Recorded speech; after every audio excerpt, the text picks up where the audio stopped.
সুপ্রিয় দর্শক, আসসালামু আলাইকুম।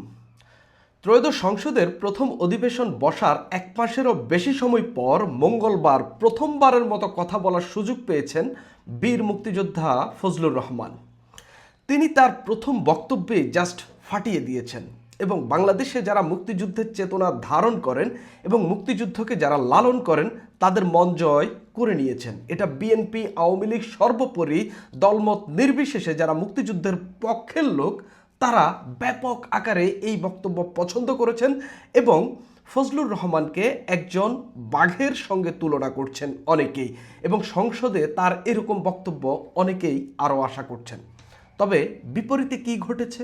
বিপরীতে সেখানে জামায়াতের নেতাকর্মীদের এবং জামায়াতের যারা সংসদ সদস্য রয়েছেন এবং সংসদের বাহিরে জামায়াতের অনুসারী, ভোটার, নেতাকর্মী যারা রয়েছেন তাদের প্যান্ট ঘিলা হয়ে গেছে এবং তারা এই ফজলুর রহমানের বিরুদ্ধে এক ধরনের কুৎসা রটাচ্ছেন।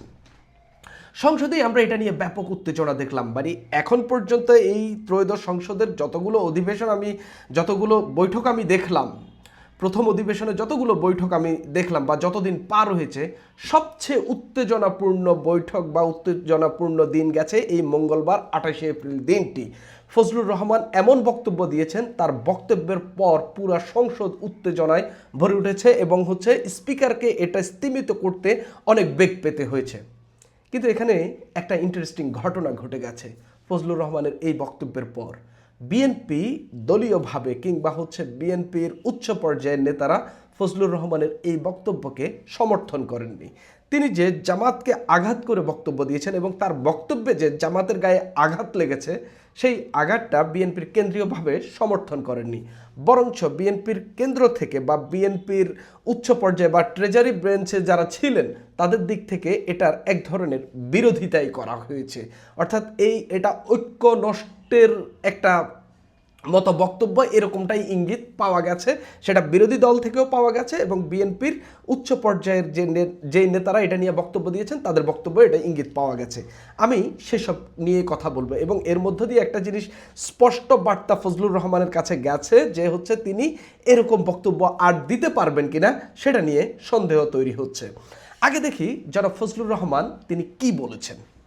তিনি বলেছেন, আমি বলবো এই কথাটা বলাই অন্যায়, কারণ মুক্তিযুদ্ধের সঙ্গে 5 আগস্টের তুলনা হয় না। এটা প্রশান্ত মহাসাগরের সঙ্গে একটা ডোবার তুলনা করা, একটা কুয়ার তুলনা করা। তিনি এই কথাগুলো অনেক আগে থেকেই বলছেন। তিনি এই অভ্যুত্থানকে স্বীকার করেন, এই অভ্যুত্থানে যারা নেতৃত্ব দিয়েছেন, এই অভ্যুত্থানের মধ্য দিয়ে যে দল তৈরি হয়েছে সবাইকে তিনি সম্মান করেন, এই কথা তিনি বহুবার বলেছেন। কিন্তু তিনি সেটা একজন মুক্তিযোদ্ধা হিসাবে তিনি যে মুক্তিযুদ্ধটা দেখলেন এবং এই অভ্যুত্থানটা যেভাবে দেখলেন তিনি এই দুটার সঙ্গে তুলনা করতে রাজি নন। এবং বাংলাদেশের, আমি মনে করি এখনও এটা নিয়ে যদি ভোটাভুটি করা হয় এবং মানুষকে যদি একটা জরিপও করা হয়, আমি বিশ্বাস করি মুক্তিযুদ্ধের সঙ্গে মানুষ এই 24-এর গণ অভ্যুত্থানের সঙ্গে তুলনাযোগ্য এরকমই মনে করে না। এটা একটা সরকার পরিবর্তনের আন্দোলন এবং এখান থেকে একটা অভ্যুত্থান হয়েছে এবং মানুষের ব্যাপক অংশগ্রহণ ছিল। আর ওইটা একটা স্বাধীনতার আন্দোলন এবং বাংলাদেশের মানুষ একটা বাহিনীর সঙ্গে, একটা বিদেশি বাহিনীর সঙ্গে, যেখানে এই দেশের রাজাকাররাও ইনভলভ ছিল, তাদের বিরুদ্ধে যুদ্ধ করে বাংলাদেশের স্বাধীনতা ছিনিয়ে এনেছে। অর্থাৎ এই দুইটা তুলনা হয় না। এখানে একদম কারেক্ট ফজলুর রহমান। তিনি আরো বলেছেন, তারা বলছে এখানে কোনো মুক্তিযোদ্ধা হয় নাই। সেদিন মুক্তিযোদ্ধা হিসাবে আমি বলেছিলাম আলবদরের বাচ্চারা, এখনো ফজলুর রহমান জীবিত আছে। মুক্তিযুদ্ধ হয়েছে, মুক্তিযুদ্ধই সত্য। 30 লক্ষ মানুষ জীবন দিয়েছে, এটাও সত্য। আমরা সেদিন তাদের সঙ্গে যুদ্ধ করেছিলাম। অর্থাৎ তিনি রাজাকারের বাচ্চা বা রাজাকারকে বা বাংলাদেশের স্বাধীনতা বিরোধী যে শক্তিটা আছে এটাকে আলবদরের বাচ্চারা এভাবে বলছেন এবং তিনি বলছেন মুক্তিযুদ্ধ হয়েছে এবং সত্য এটা, আমি নিজেও যুদ্ধ করেছি এবং আমি এখনো বেঁচে আছি, তোমরা মুক্তিযুদ্ধ হয়নি এরকম কথাটা না বলার বা এইরকম দুঃসাহস না দেখানোর জন্যই বলছেন। তিনি আরো বলছেন যে কথাটি সবচেয়ে বেশি জামাতের গায়ে লেগেছে, যে জামাত আমির বলছেন, ফজলুর রহমান বলছেন তার ভাষায় যে তিনি মুক্তিযোদ্ধা পরিবারের সন্তান। জামাত আমির বেশ কয়েকবার দাবি করেছেন তিনি মুক্তিযোদ্ধা পরিবারের সন্তান, শহীদ পরিবারের সন্তান। তিনি বলছেন, ফজলুর রহমান বলছেন এটা বলে এবং তিনি জামাত করে এবং শহীদ পরিবারের সন্তান জামাত করে ডাবল অপরাধ করেছেন। যদিও এগুলোর জবাব পরবর্তীতে ডাক্তার শফিকুর রহমান খুব ভালোভাবেই দিয়েছেন। এই দেশের, তিনি আরও কিছু কথা বলেছেন, এই দেশের বাগানে শুধু শিয়লি বেলি ফোটে না, এই দেশের বাগানে রক্তজবা এবং রক্ত গোলাপও ফোটে। এবং তিনি আরও বলছেন এই দেশের জঙ্গলে শুধু কোকিল ডাকে না, এই দেশের জঙ্গলে রয়্যাল বেঙ্গল টাইগারও আছে। তিনি নিজেকে রয়্যাল বেঙ্গল টাইগার হিসাবে উল্লেখ করছেন এবং তিনি বলছেন এই দেশে যতদিন ফজলুর রহমানের মতো রয়্যাল বেঙ্গল টাইগাররা থাকবে ততদিন স্বাধীনতা বিরোধীরা জিততে পারবে না। এবং তিনি নির্বাচনের উদাহরণ টেনে এনেছেন যে জামাত প্রচার করেছিল তারা সরকার গঠন করবে এবং আমি ফজলুর রহমান বলেছিলাম, তিনি বলছেন সংসদে যে জামাত যদি মেজরিটি পায় আমি বিষ পান করব, এবং জামাত সেটা পায়নি। তবে ফজলুর রহমানকে এই সত্যটাও বিশ্বাস করতে হবে, জামাত এবং তাদের জোটকে মানুষ ৭৭টি আসনে জয় পাইয়ে দিয়েছে বা ৭৭টি আসনে তাদের লোকদেরকে এমপি করে সংসদে পাঠিয়েছে, এটাও কিন্তু তাকে বিশ্বাস করতে হবে। মুক্তিযোদ্ধার বিরোধিতার যে ঘটনা এটা তো অবশ্যই তাদের সঙ্গে রয়েছে এবং তাদের কিন্তু ভোটারও তৈরি হচ্ছে। এর জবাবে জামাত আমির উঠে দাঁড়ালেন, সংসদে একটা বিশাল হট্টগোলের অবস্থা হয়ে গেছে, খুবই বাজে অবস্থা, এটা কন্ট্রোল করা খুবই কঠিন হয়ে পড়ছিল।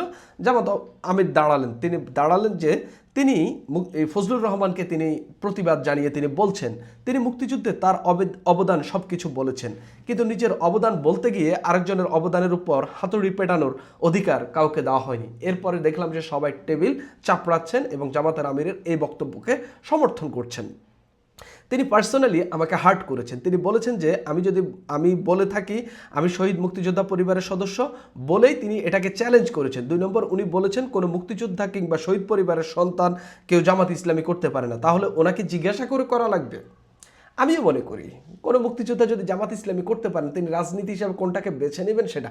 তবে জামাত ইসলাম একটা স্বাধীনতার বিরোধিতা করেছে হিসাবে এই দেশের স্বাধীনতা যুদ্ধ যখন চলে, যখন তারা স্বাধীনতা চায়নি, এটা কিন্তু তাদেরকে নিয়েই চলতে হবে। তারা যদি এই দেশে রাজনীতি করুক, যেহেতু তারা প্রপারলি মানুষের কাছে ক্ষমা চায়নি এবং তাদের যে যুদ্ধাপরাধীদের সবাই এখনও যে বেছে নেয় এটাও তো সত্য, ২-১ জন আছে এবং তাদের ২-১ জন এই যুদ্ধাপরাধী অভিযোগ রয়েছে, এরকম ২-১ জন কিন্তু সংসদেও গেছেন, কিন্তু তাদেরকে এটা নিয়ে প্রপারলি ক্ষমা চেয়ে এবং বাংলাদেশের স্বাধীনতা সার্বভৌমত্ব অবশ্যই তারা বিশ্বাস করে, কিন্তু ক্ষমা চেয়ে এটা প্রপার ওয়েতে বাংলাদেশের মানুষকে কনভিন্স করে তারপরে তাদেরকে এটা নিয়ে রাজনীতিটা করলে তাদেরকে অন্তত কিছুটা হইলে স্টিগমা থেকে তারা বেরোয় আসতে পারে।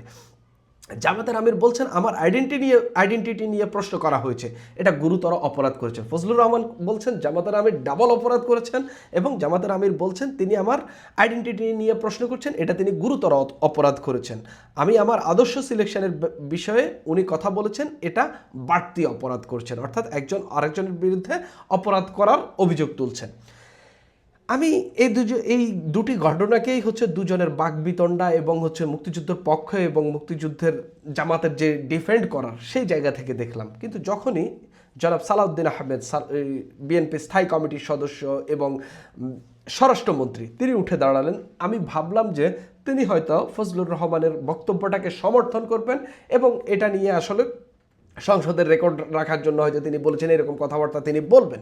কিন্তু তিনি বললেন আমার সংসদ সদস্য অত্যন্ত বয়স্ক, ফজলুর রহমানকে তিনি প্রথম শব্দে বয়স্ক হিসাবে ট্রেস করলেন, এরপরে বললেন তিনি ইতিহাসে সমৃদ্ধ, কিন্তু আমরা এখন ভূগোলে আছি, আমরা বেশি ইতিহাস চর্চা করতে গেলে মাঝে মধ্যে কিছু ব্যত্যয় হবে। মাননীয় স্পিকার, আপনি স্বাধীনতা যুদ্ধের একজন বটবৃক্ষ, তিনিও একজন মুক্তিযোদ্ধা। আমার মাঝে মধ্যে শুনতে ভালো লাগে যখন বিরোধী নেতা বলেন যে তিনি শহীদ পরিবারের সন্তান, আমরা এটাকে ধারণ করি। কয়েকজন বীর মুক্তিযোদ্ধা বিরোধী দলেও আছেন, আপনি নিজেই স্বীকৃতি দিয়েছেন কয়েকজন মুক্তিযোদ্ধা আছেন।